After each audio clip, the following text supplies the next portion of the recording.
नमस्कार इंडिया। स्वागत है आप लोगों का एक और नई वीडियो के अंदर। और आज की वीडियो में डिस्कस करेंगे जिन कैंडिडेट्स का सिलेक्शन हो चुका है और उनकी फर्स्ट मंथ की सैलरी बहुत सारे कैंडिडेट्स की आ गई है और कुछ की अभी नहीं आई है, तो थोड़े बहुत दिनों में आ जाएगी उनकी। और इसके अलावा काफ़ी सारे बच्चे हैं जो केवीएस में ज्वाइन कर चुके हैं, लेकिन अभी स्टेट गवर्नमेंट के अंदर भी उनका सिलेक्शन होने वाला है या ऑलरेडी सिलेक्शन हो गया है बट ज्वाइनिंग नहीं मिली है। तो वो कंफ्यूज है कि केवीएस की जॉब बेटर है या स्टेट गवर्नमेंट की जॉब बेटर है, क्योंकि केवीएस में उन सभी को क्या हुआ, बहुत दूर दूर आपको देखा पोस्टिंग देखने को मिली है। तो इस वजह से उनके दिमाग में एक चीज़ आ रही है कि क्या हमें स्टेट गवर्नमेंट की तैयारी करके अपने स्टेट में जा कर के टीचिंग की जॉब करनी चाहिए या केवीएस में ही बने रहें। तो ये कन्फ्यूज़न दूर करेंगे आज। इसके अलावा केवीएस ट्रांसफ़र प्रोसीजर के बारे में भी जानेंगे, क्योंकि काफ़ी बच्चे म्यूचुअल ट्रांसफ़र को लेकर के कन्फ्यूज़ हैं। काफ़ी बच्चे सोच रहे हैं कि क्या 5 साल रहना पड़ेगा उसी जहां पर हमारी पहली पोस्टिंग हुई है। बहुत सारे सवाल हैं, इनके जवाब देंगे।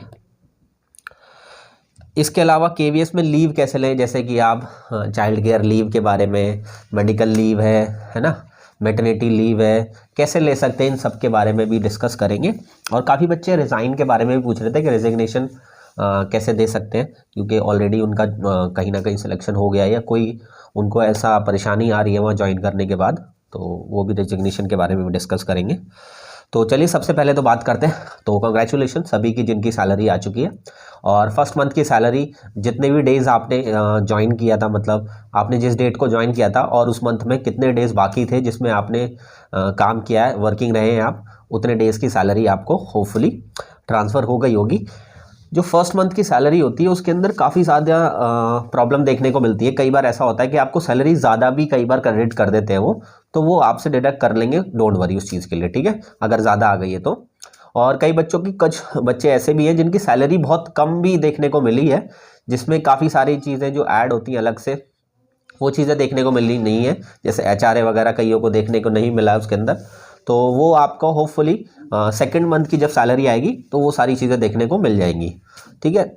और कई बच्चों की सैलरी में ना डिफरेंस भी है, तो वो ना सिटी के बेसिस पर होता है, ठीक है।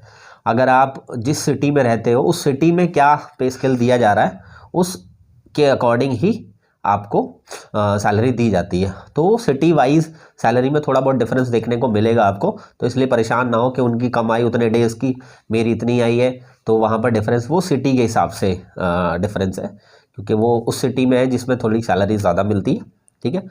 तो होपफुली आप भी जब किसी ऐसी सिटी में आएंगे तो आपकी भी वो ज़्यादा देखने को मिल जाएगी सैलरी, ठीक है। अब यहाँ पर सैलरी में क्या पॉइंट है वो बता देता हूँ मैं आपको। अगर उसके अंदर आपने ऑलरेडी क्वार्टर लिया हुआ है तो आपकी एचआरए डिडक्ट करके सैलरी आई होगी, ठीक है। तो इसलिए परेशान ना हो, कुछ बच्चों के एचआरए इंक्लूड किया गया है क्योंकि उन्होंने क्वार्टर नहीं ले रखा, तो इसलिए सैलरी उनकी ज़्यादा है। तो जिन बच्चों ने ऑलरेडी क्वार्टर लिया हुआ है तो एचआरए उनका डिडक्ट होकर के ही आई है सैलरी, तो इसलिए आपके जो भी सैलरी अमाउंट में एचआरए ऐड होना था वो ऐड नहीं हुआ है, ठीक है। तो इसलिए आपकी सैलरी कम बनी है, पहली चीज़ तो ये।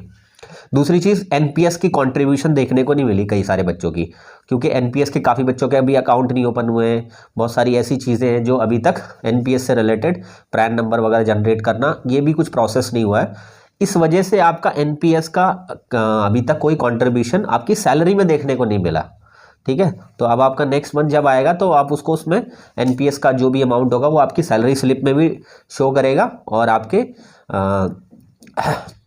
एनपीएस अकाउंट में भी शो करेगा, ठीक है। तो इस चीज़ के लिए आप परेशान ना हो।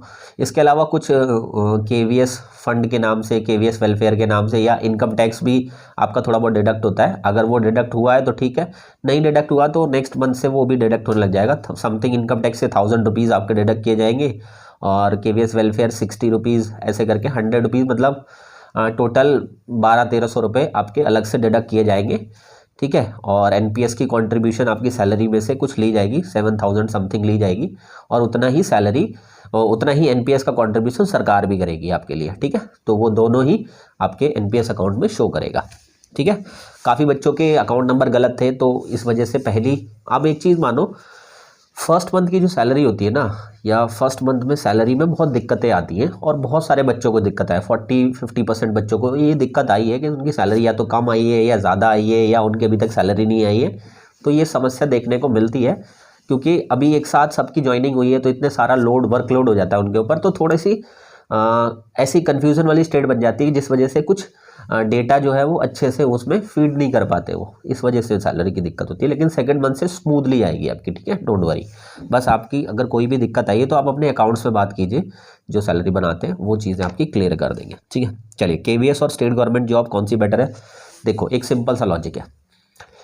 अगर आप अपने स्टेट में ऑलरेडी ज्वाइन कर चुके हो या आपकी ज्वाइनिंग होने वाली है, अभी आपने केवीएस ज्वाइन कर लिया है लेकिन जो होने वाली है, और आपको लगता है कि मुझे अपनी स्टेट में ही आना है केवीएस के थ्रू, तो आपको स्टेट गवर्नमेंट की जॉब करनी चाहिए। ये मेरा आपको सजेशन रहेगा, क्योंकि केवीएस में कभी भी कंफर्म नहीं होगा लाइफ टाइम कि आप अपनी स्टेट में रहोगे। इस बात के लिए मैं आपको अश्योर कर देता हूँ, ठीक है। तो हाँ, रही बात, आपको ऐसा कुछ नहीं है कि मुझे अपनी स्टेट में जॉब रहनी चाहे हो चाहे ना हो, लेकिन मुझे केवीएस की जॉब ही बेटर है, तो आप केवीएस ही चुने उस कंडीशन में, क्योंकि उस कंडीशन में जब आपका मन करे तो होपफुली आपको आपका स्टेट भी मिल जाएगा, लेकिन परमानेंट नहीं होगा, बस इस चीज़ का ध्यान रखना, ठीक है। सैलरी वाइज देखते हैं, अगर सैलरी वाइज आपका स्टेट गवर्नमेंट की ज़्यादा सैलरी है तो बिना किसी नो डाउट के आपको स्टेट गवर्नमेंट की जॉब को ही सिलेक्ट करना चाहिए। केवीएस के धक्के बिल्कुल नहीं खाने चाहिए। जैसे डीएसएसबी में काफ़ी अच्छी सैलरी है, केवीएस से भी अच्छी सैलरी है, ठीक है। तो बच्चे, डीएसएसबी में अगर सिलेक्शन होता है आपका तो आपको डीएसएसबी ही सिलेक्ट करना चाहिए, ठीक है। और भी फ़ायदे होते हैं स्टेट गवर्नमेंट जॉब के, जिससे कि आप नियर बाई रहते हैं, कभी भी आपको थ्रू आउट लाइफ, क्योंकि अब तो लाइफ टाइम करनी है आपको, रिटायर ही आप जॉब से होगे, तो अगर आप स्टेट में होते हैं तो आपको ये डर नहीं लगा रहेगा कभी भी कि आपको बाहर फेंक दिया जाएगा, क्योंकि केवीएस में ये डर हमेशा बना रहेगा कि एडमिनिस्ट्रेटिव ट्रांसफ़र में आपको नॉर्थ ईस्ट भी भेजा जा सकता है, किसी हार्ड स्टेशन भी भेजा जा सकता है, कश्मीर से कन्याकुमारी और अटक से कटक कहीं भी भेजा जा सकता है आपको। तो इसलिए इस चीज़ के लिए स्टेट गवर्नमेंट की job one of the best job होती है, चाहे वो आपकी टीचिंग के किसी भी एग्ज़ाम को क्रैक करके हो, ठीक है। चलिए और आगे बढ़ते हैं। कुछ बच्चे पूछ रहे थे कि सर केवीएस में रहते हुए हम किसी और जॉब की तैयारी कैसे करें, ठीक है, या और आगे अपनी फर्दर स्टडीज़ कैसे बढ़ाएं। तो सबसे पहले तो आपको केवीएस के प्रिंसिपल जहां भी आपने ज्वाइन किया है उनको इन्फॉर्म करना होगा कि मुझे ये स्टेट गवर्नमेंट की जॉब मेरे को फिल करनी है या मुझे ये डिग्री डिप्लोमा करना है। आप उनको बोलेंगे, मतलब एक रिटर्न एप्लीकेशन देंगे, उसके बाद ही आप अप्लाई करेंगे, ठीक है। जितनी भी एजुकेशन लेंगे आप टोटल डिस्टेंस से होनी चाहिए, कोई भी रेगुलर से नहीं ले सकते आप। इस बात का स्पेशली ध्यान रखना कि वो डिग्री ही या डिप्लोमा ही आपका डिस्टेंस लिखा होना चाहिए उसके अंदर।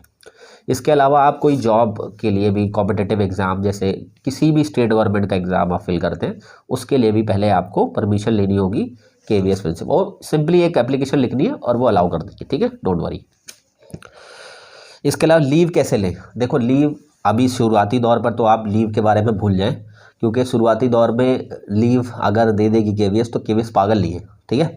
थोड़ा सा जॉब कर लो, महीने 2 महीने, अगर केवीएस प्रिंसिपल आपसे खुश हो जाता है फिर आप उनको बोलना सर मुझे सीसीएल लेनी है, और जेन्युइन प्रॉब्लम बताना, मतलब जो भी आप सीसीएल लेना चाहते हैं। मैटरनिटी लीव तो 100% मिलेगी, क्योंकि वो तो कोई और केस बनता ही नहीं, उसमें तो नॉर्मली सामने ही दिख रहा है सब कुछ, ठीक है, और सारी रिपोर्ट्स वगैरह सब कुछ आपको वहाँ लगा करके मैटरनिटी लीव तो इजीली मिल जाती है। सीसीएल में अगर आप लेना चाहते हैं तो वो चाइल्ड की केयर के लिए, अगर एक्चुअली में आपको ज़रूरत है तो आप वहाँ पर प्रूव करो तो भी आपको वो मिल जाएगी, ठीक है। इसके अलावा मेडिकल लीव वगैरह भी मिलती है, तो मेडिकल लीव के लिए आपको अपना जो भी मेडिकल बनवाना होगा वो मेडिकल बनवा के आप ले जाएंगे तो वो भी आपको, बाकी सीएल वगैरह आपको मिलेंगी, so don't worry about it, ठीक है। और भी जितनी भी लीव्स हैं उन लीव्स के लिए आप स्वामी हैंडबुक आती है केवीएस के, सारे रूल रेगुलेशन आपको उसमें देखने को मिल जाएंगे। मैं किसी एक वीडियो बना करके उसके बारे में बता दूंगा आपको। कोई भी पूरे केवीएस के अंदर जितने भी रूल लागू होते हैं ना, वो स्वामी हैंडबुक को आप अगर पढ़ लोगे, अगर उसको अच्छे से जोड़ लिया तो आपको कभी केवीएस प्रिंसिपल परेशान नहीं कर पाएगा, केवीएस डिपार्टमेंट परेशान नहीं कर पाएगा, आपकी थ्रू आउट लाइफ वो काम आएंगे सारे रूल रेगुलेशन, ठीक है। अमेज़ॉन वगैरह पे भी मिल जाती है वो, आप, मैं नेक्स्ट कोई वीडियो बना दूंगा उसके ऊपर, तो उससे आपको इजीली पता चल जाएगा। ट्रांसफ़र प्रोसीजर, भाई ट्रांसफ़र प्रोसीजर ऐसा है कि अभी जनरली ये देखने को आया है कि भाई 2021 के अंदर अभी ट्रांसफ़र्स हुए थे, तो अब 2023 के अंदर ट्रांसफ़र हो गए, यानी 2 साल के अंदर ट्रांसफ़र हो गए। अब 2023 में ट्रांसफ़र्स हुए तो अब 2025 में ट्रांसफ़र्स हो गए, और हर बार जब भी ट्रांसफ़र, जैसे 2023 में जो ट्रांसफ़र हुए थे उसमें कहा गया 5 साल से पहले ट्रांसफ़र नहीं होगा, तो जितने भी लोगों को करा गया वो 5 साल के बाद वालों का ही करा गया। अब रही बात 2025 में, ये रूल फॉलो नहीं होगा, क्योंकि जब भी कोई ट्रांसफ़र पॉलिसी लेकर के आते हैं उसमें अलग अपना रूल आता है, तब जाके ट्रांसफ़र होते हैं, ठीक है। तो ये मत सोचो कि 5 साल बाद ही होगा, नहीं, 2 साल बाद ट्रांसफ़र्स आएंगे। और आप जब भी ट्रांसफ़र आएंगे, जितने भी न्यू ज्वाइनिंग है वो सबको ट्रांसफ़र फिल करना कंपलसरी होता है, ठीक है। और वहाँ पर कैसे ट्रांसफ़र फिल करने, उसके बेसिस पर ही आपका ट्रांसफ़र होगा। और 100% 2019 के बाद 2021 में ट्रांसफ़र्स आए थे, 19 में वैकेंसीज निकली थी, 19 में लोगों ने ज्वाइन किया, और 21 में ट्रांसफ़र्स होकर के वो अपने अपने स्टेट में भी गए थे। तो इस चीज़ की पॉसिबिलिटी है कि 25 में अगर आएंगे तो आप लोग अपने अपने होम स्टेट पे पहुंच जाओगे। इसके बारे में डिटेल में केवीएस ट्रांसफ़र प्रोसीजर के बारे में मैं बताऊंगा। पिछले 3-4 ट्रांसफ़र्स जो हुए हैं उन सबको डिकोड करने की कोशिश करूँगा। इसके अलावा लास्ट में एक खुशखबरी आप सब लोगों के लिए, जैसे कि आप लोगों को पता है कि फर्दर आप अपने किसी कॉम्पिटिटिव एग्ज़ाम के लिए प्रिपेयर करना चाहोगे, क्योंकि आप नहीं चाहोगे कि केवीएस में आप स्टेट टू स्टेट घूमते रहो और आपका स्टेट ही आपको ना मिले। तो आप स्टेट गवर्नमेंट की अगर तैयारी करना चाह रहे हैं, यूजीसी नेट की तैयारी करना अगर चाह रहे हैं आप, या कोई भी फ्रेंड्स एंड फैमिली में अगर आपका चाहता है, तो मैं 2 तरीके के बैचेस लॉन्च कर रहा हूँ आज। एक फ्री ऑफ कॉस्ट बैच है, जैसे हमने केवीएस में जितने भी सिलेक्शन दिए उसमें बच्चों को ऑफर किया था हमने फ्री बैच। अगर आप जुड़ना चाहें तो फ्री बैच के लिए आप हमारे पास जुड़ सकते हैं, जिसके लिए 9310218363 नंबर पर आपको व्हाट्सएप पे मैसेज करना होगा, ठीक है, और कहना होगा कि मुझे फ्री बैच में जुड़ना है और ये कोर्स करना चाहता हूँ।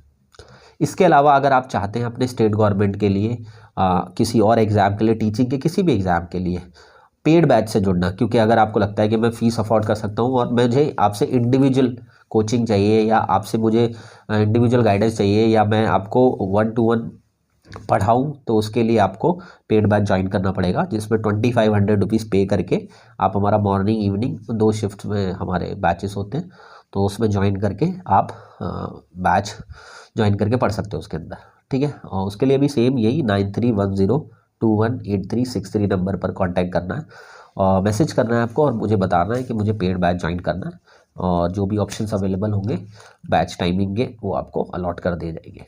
तो होपफुली आप लोगों की सक्सेसफुली केवीएस तक की जर्नी कंप्लीट हुई, और आपकी जितनी भी केवीएस से रिलेटेड समस्याएं आ रही होंगी, मैं टाइम टू टाइम आप लोगों को उस चीज़ के बारे में बता रहा हूँ, अवेयर कर रहा हूँ। अगर कोई चीज़ रह जाती है तो आप प्लीज़ कमेंट में ज़रूर बताया कीजिए, मैं नेक्स्ट टाइम या नेक्स्ट वीडियो में ध्यान रखा करूँगा उस बात का कि आपको उससे रिलेटेड इन्फॉर्मेशन प्रोवाइड की जा सके। चलिए, ऑल द बेस्ट। और अभी सब लोग वैकेशन पे हैं तो एन्जॉय योर हॉलीडेज़, ठीक है। मिलेंगे किसी और नई वीडियो में किसी नई जानकारी के साथ। Thank you so much, all the best.